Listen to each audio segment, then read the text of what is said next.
7월 12일 수요일 예레미야서 3장 19절로 4장 4절 내가 돌아오려거든입니다.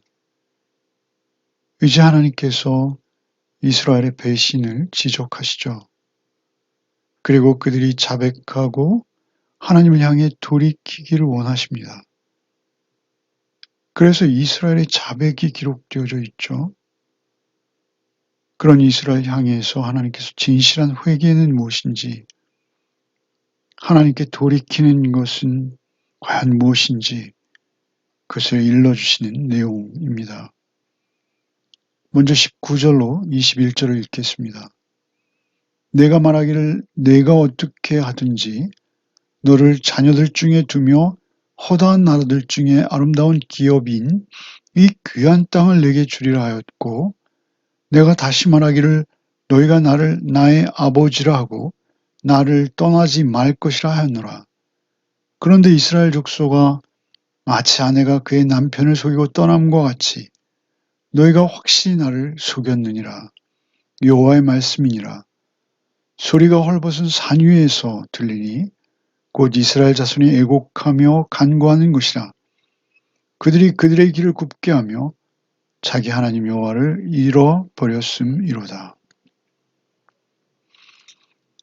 하나님께서는 이스라엘을 자녀 삼으셨어요.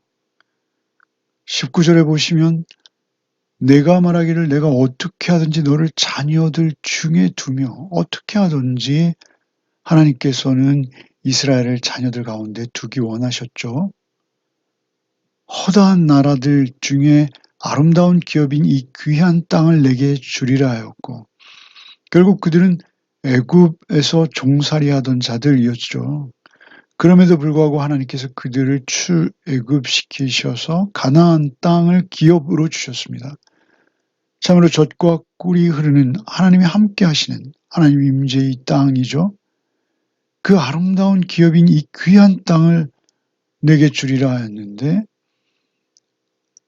내가 다시 말하기를 너희가 나를 아버지라 하고 나를 떠나지 말 것이라 하였노라. 그렇게 부자의 관계로 하나님께서는 이스라엘을 품어 주시기 원하신 것이죠. 부자의 관계만큼 끈끈한 인간적 관계는 없죠. 하나님과 이스라엘의 관계를 그렇게 부자의 관계로, 아버지와 아들의 관계로 이렇게 표현하시고, 그들을 하나님이 얼마나 사랑하셨으며 그 땅, 그 귀한 땅을 주고 그곳에 평안히 거하며 하나님의 나라를 세워가기를 원하셨는가라는 것이죠. 그런데 그러한 하나님의 뜻에 대해서 20절에 이스라엘 족속아, 마치 아내가 그의 남편을 속여 떠난 것 같이 너희가 확실히 나를 속였느니라. 그렇게 그 땅을, 그 귀한 땅을, 젖과 꿀이 흐르는 땅을 주시고 그들을 이사시켰는데 그들이 갑자기 떠났다는 거예요. 어떤 식으로요? 남편을 속이고 떠나는 아내같이, 바람이 나서 남편을 배반하는 아내, 속였다라는 것이죠. 특별히 남편을 속이고 떠난 같이 너희가 확실히 나를 속였느니라. 속이고 속였느니라. 가장 중요한 것은 하나님 앞에서 하나님을 속인 것이죠. 하나님은 결코 속지 않는 분이시죠. 그럼에도 불구하고 그들이 마치 바람난 여인이 남편을 속이는 것처럼, 앞서서는 하나님께서 하나님과 이스라엘의 관계를 부자의 관계, 아버지와 아들의 관계로 비유하셨다면 여기서 남편과 아내의 관계를 비유하시는 것이죠. 남편은 물론 하나님이시죠.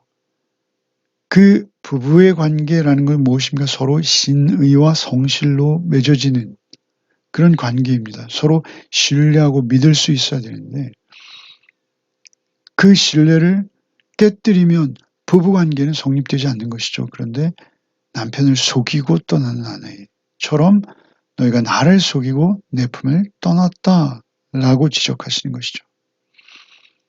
아버지와 아들의 관계, 부부의 관계를 통해서 이스라엘과 하나님의 관계를 설명하시는 것이죠. 그렇게 아내가 남편을 속이고 떠나버린 경우 그 남편의 허탈함과 배신감, 그것이 지금 하나님께서 느끼고 계시는 버림받은 느낌이시죠. 그럼에도 불구하고 하나님께서는 이스라엘을 향해서 언제나 양팔을 벌리고 계신 것이죠. 그렇게 떠난 그들이 21절에 소리가 헐벗은 산 위에서 들려요. 그들의 소리가 헐벗은 산 위에서 들리는데 그 소리인즉슨 애곡하며 간구하는 것이에요. 그들이 그들의 길을 굽게 하며 자기 하나님 여호와를 잊어버렸습니다. 애곡하며 간구하는데요. 그 헐벗은 산 위에서 애곡하며 간구하는 대상은 하나님이 아니시죠. 아니에요.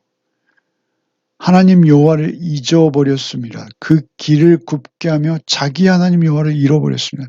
하나님을 잊었기에 그들은 우상에게, 바알에게 애곡하고 간구하고 있는 거예요. 그 애곡과 간구는 사실 아무 소용이 없는 것이요. 그들을 구원해내실 분은 하나님 한 분뿐이신 것이죠. 그때 이제 다시 하나님께서 이스라엘을 돌이키라 권고하시고 그들이 돌이키는, 그들의 죄를 스스로 인정하는 그러한 모습을 기록하고 있죠. 22절부터 읽겠습니다. 배역한 자식들아 돌아오라.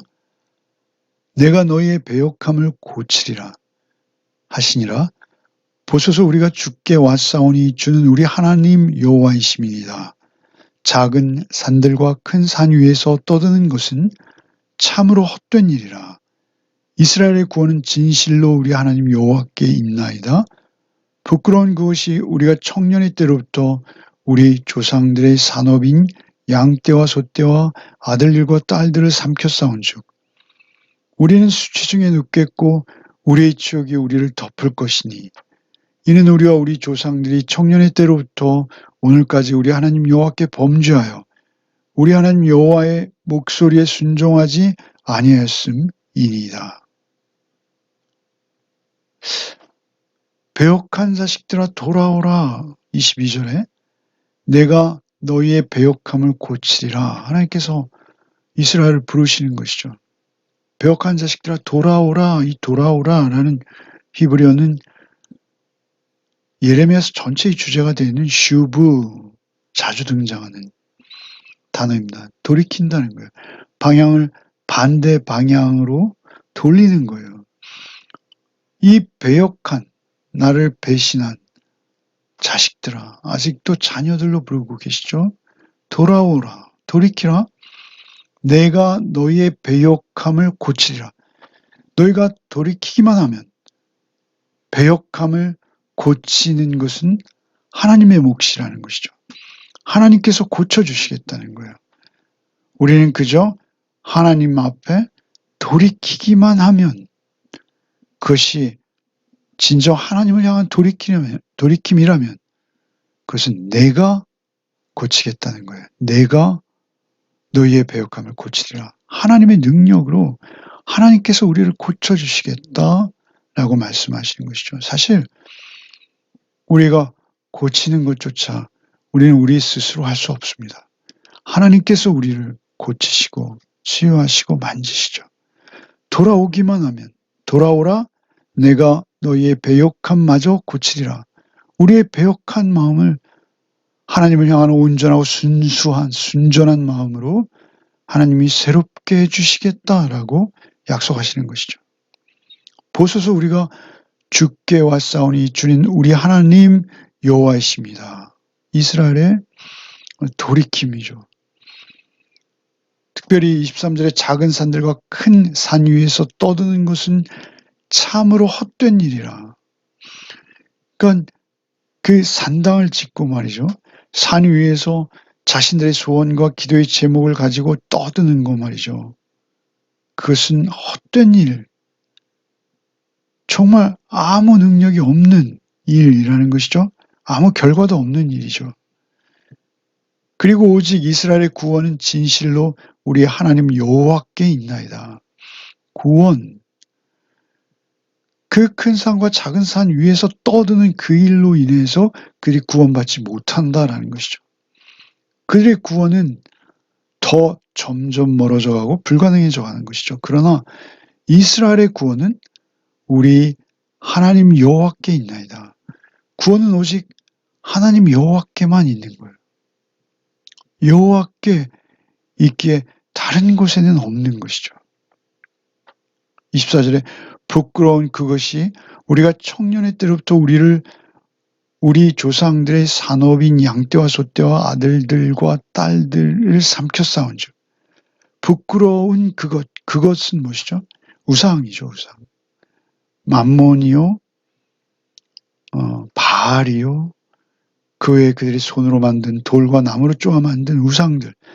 부끄러운 그것이 얼마나 부끄러운지요, 그 우상이요. 냄새나고 추한 것입니다.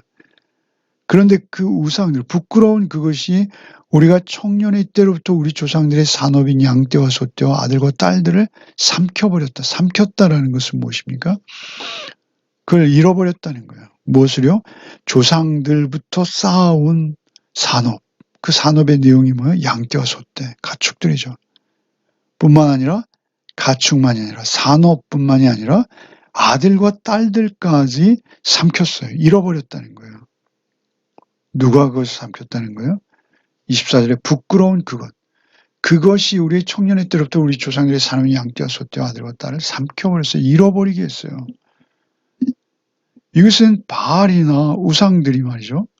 짐승들과 또 특별히 인신제사 아들과 딸들까지 그렇게 제물로 드리는 그런 풍습이 있었어요.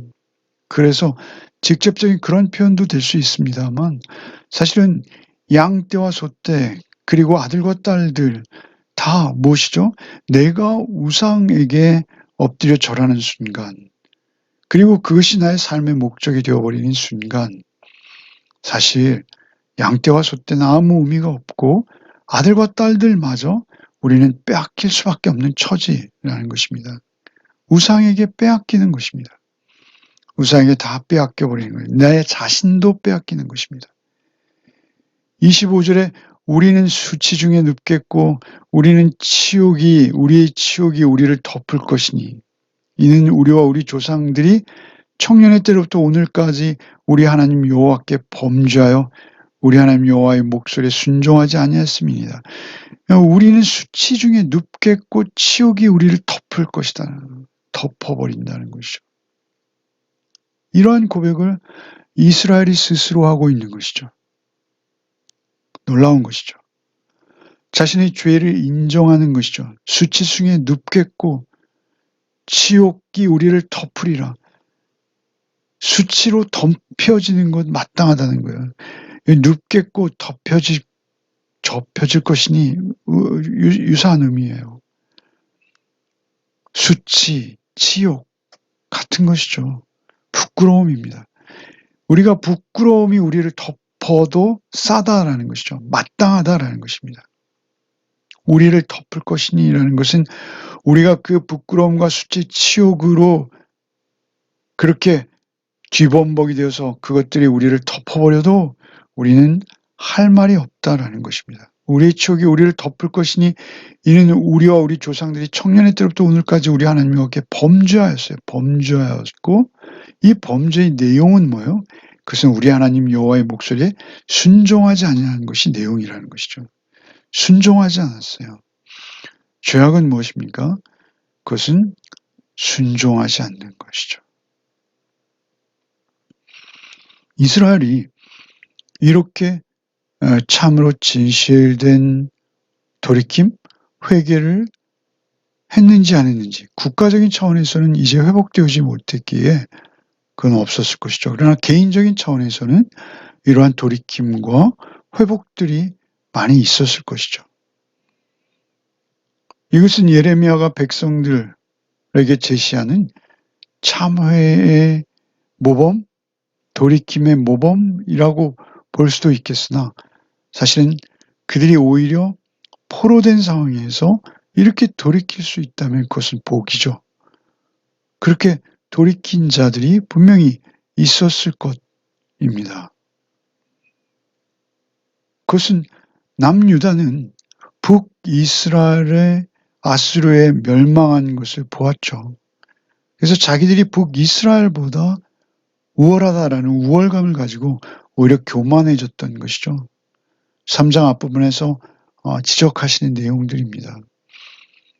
그것은 무엇입니까? 그들이 북이스라엘 자신의 자매가 그토록 당하는 것을 보았으면 그것을 회개의 기회로 삼고 자신들이 돌이켜야 하는데 오히려 그것을 보고 그들이 그것으로 우월감을 가졌다면 그 교만은 치유될 수 없는 것이죠. 그 교만에서 누가 그들을 꺼낼 수 있겠습니까? 그들의 범죄의 내용은 불순종인 것이죠. 다시 그들에게 회개를 촉구하십니다. 4장 1절부터 읽겠습니다.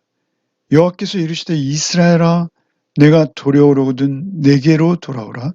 내가 만일 나의 목전에서 가증한 것을 버리고 내가 흔들리지 아니하며 진실과 정의와 공의로 여호와의 삶을 두고 맹세하면 나라들이 나로 말미암아 스스로 복을 빌며 나로 말미암아 자랑하리라. 여호와께서 유다와 예루살렘 사람에게 이같이 이르노라. 너희 묵은 땅을 갈고 가시덤불에 파종하지 말라. 유다인과 예루살렘 주민들아 너희는 스스로 할 일을 행하여 너희 마음 가죽을 베고 나 여호와께 속하라. 그리하지 아니하면 너희 행악으로 말미암아 나의 분노가 불같이 일어나 사르리니 그것을 끌 자가 없으리라. 4장 1절에 여호와께서 이르시되 이스라엘아 내게 돌아오려거든 내게로 돌아오라. 그 돌아온다. 슈브죠. 그 돌이킴은 세 가지로 나타나는데요. 그래서 무엇입니까? 가증한 것을 버리고 첫째는 가증한 것을 버리는 것입니다. 가증한 것은 무엇이죠? 우상이죠. 그들의 손으로 돌을 사용해서 나무를 사용해서 만든 그 우상들 그리고 그들의 마음을 빼앗아버린 그 물질, 만몬 그런 것을 지적하시는 것이죠. 가증한 것, 그것을 버리는 것이 첫째입니다. 그리고 내가 흔들리지 아니하며 흔들리지 않는다라는 것은 요동하지 않는다는 것이죠. 밀이 까불리듯이 그렇게 가벼워지지 않는다는 것이죠. 흔들리지 아니하며 진실과 정의와 공의로 여호와의 삶을 두고 맹세하면 그 돌이킴입니다. 세 가지죠. 흔들리지 아니하며 진실과 정의와 공의로 여호와의 삶을 두고 맹세하면 진실, 에메트입니다. 많이 들으신 단어이죠. 진리, 진실, 확실한, 옳은, 참 이런 의미죠. 정의는 미시파트입니다. 판결, 법령, 소송, 고소 이런 것이죠. 정의와 공의, 체다카. 체다카는 무엇이죠? 정의, 의로움입니다. 칭의, 의로운 행위죠. 그렇게 진실과 정의와 공의로 여호와의 삶을 두고 맹세하면 그 삶을 여호와 앞에 온전히 드리기로 맹세하면 여러분 그들이 진실과 정의와 공의와는 전혀 반대로 살고 있어요. 앞서서 그들의 죄악을 지적하는 내용이 있습니다만 그들은 거짓 맹세를 해요. 거짓 맹세를 하는 그들의 삶의 정황, 모습은 무엇입니까? 가난한 자, 힘없는 자들을 피 흘리게 하고 그 피를 묻히는 거예요. 내가 직접 그의 피를 흘리게 하지는 않았으나 그 옷에 피를 묻혔다라고 하나님께서 지적하시죠. 그 백성들이 그 피를 묻힌 거예요. 하나님께서는 그 피 묻은 옷을 인정하지 않으신다는 것이죠. 그래서 진실과 정의와 공의로 여호와의 삶을 두고 맹세하면 놀랍게도 나라들이 그 주변 국가들이 말이죠. 나로 말미암아 스스로 복을 빌며 나로 말미암아 자랑하리라. 그 2절에 나라들이 이스라엘이 운영되어지는 이스라엘이 살아가는 모습을 보고 하나님을 만나게 돼요. 하나님으로 말미암아 저 이스라엘 국가가 섬기는 하나님, 아니 이것은 개인에게도 해당되죠. 저 개인이 섬기는 하나님, 그 하나님이 얼마나 크신 하나님, 정의로우신 하나님, 사랑이 풍성하신 하나님, 인생의 절대 가치를 우리에게 주시는 하나님, 그리고 그것이 영원히 변치 않는 진리와 진리의 말씀으로 우리를 날마다 새롭게 하시는 그 하나님, 그 안에서 깨끗하고 정결한 모습으로 구별되어진 삶을 살게 하시는 그 하나님, 그 하나님으로 말미암아 이스라엘 나라 주변에 있는 국가들이, 나라들이 나로 말미암아 그 이스라엘이 섬기는 하나님, 그 개인이 섬기는 하나님으로 말미암아 스스로 복을 빈다라는 것이죠. 그 하나님께 나오게 된다는 것이죠. 복을 빌며. 이것은 마치 창세기 12장 1절로 3절이죠. 아브라함을 축복하는 내가 축복하고 아브라함 저주하는 내가 저주하리라. 너를 창대케 하겠다라는 그 말씀 말입니다. 나라들이 천하 만민이 하나님의 복을 바라고 오직 하나님만이 진실한 복을 주실 수 있는 분임을 인정하며 스스로 하나님 앞에 나와서 복을 비는 일이 있다라는 것입니다. 생긴다라는 것이죠. 어느 한 나라가 가난한 자와 힘없는 자들을 피 흘리게 하는 나라가 아니라 진실과 정의와 공의, 그 공평과의 진실함으로 그 나라가 운영되어지는 것을 보면 말이죠.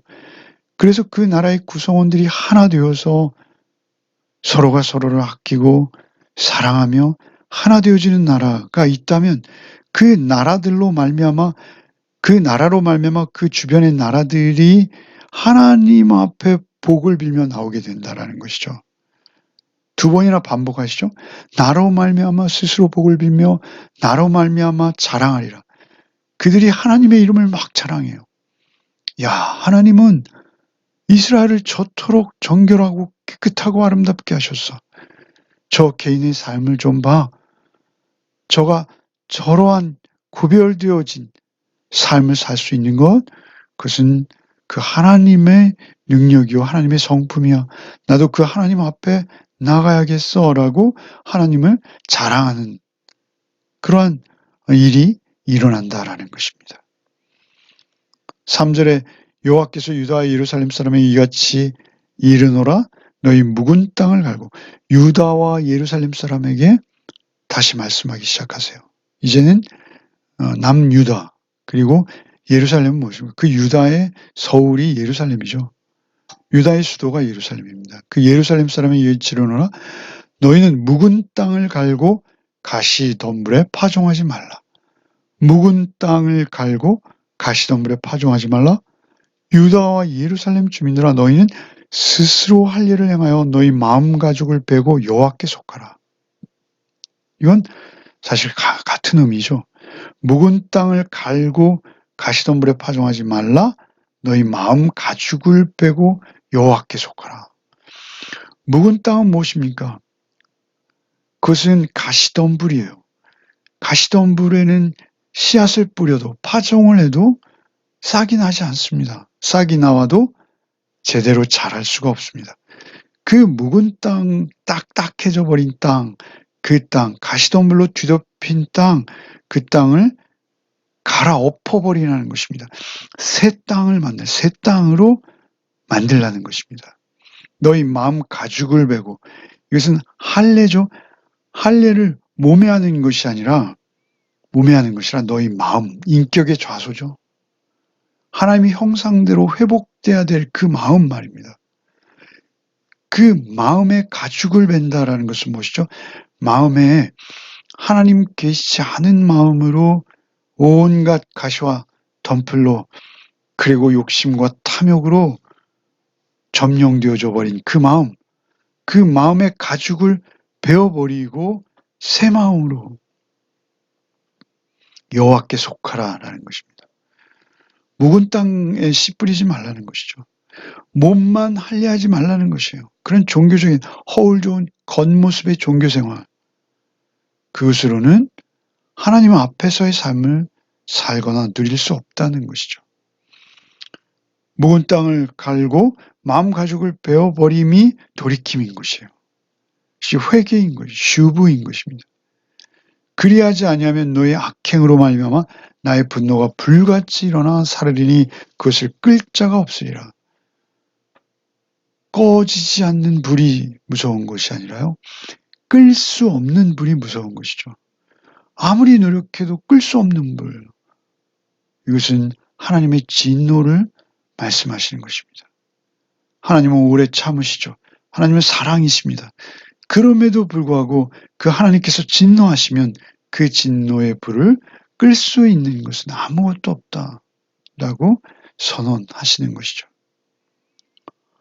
우리에게 있어서 우리가 이제 예수 그리스도 안에서 우리가 마음의 가죽을 베고 할례를 받는 것은 세례죠. 내 안에 나 죽고 예수로 사는 것입니다. 묵은 땅을 기경해서 전혀 새로운 새 땅이 되어지는 것. 예수 그리스도께서 우리 안에 행하실 수 있는 일들이죠. 우리가 참으로 진실과 정의와 공의, 에메트, 미시파트, 제다카 이렇게 하나님의 성품으로 회복되어지는 것 그것 자체가 전도요, 선교인 것입니다. 그러면 주변의 사람들이, 주변의 나라들이 우리 나라를 부러워할 것이요. 우리 개인의 삶을 부러워한다라는 것이죠. 오늘 하루의 삶 속에서 오직 하나님 안에서 묵은 땅을 기경하고 마음의 가죽을 베어내는 삶으로 응답하는 저와 여러분 되시기를 바랍니다. 기도하겠습니다. 주님 감사합니다. 오늘도 말씀으로 우리가 가야 할 길, 우리가 새로움을 입어야 할 것을 지적해 주시니 감사합니다. 늘 우리 마음을 새롭게 하시고 우리의 허울 좋은 종교적 삶이 아니라 하나님 앞에 순전한 삶을 살아내는 진실한 삶, 정의와 공의를 쫓는 삶을 살아내는 하루가 한 날이 되게 하여 주옵소서. 예수 그리스도 이름 받들어 간절히 기도하옵나이다. 아멘.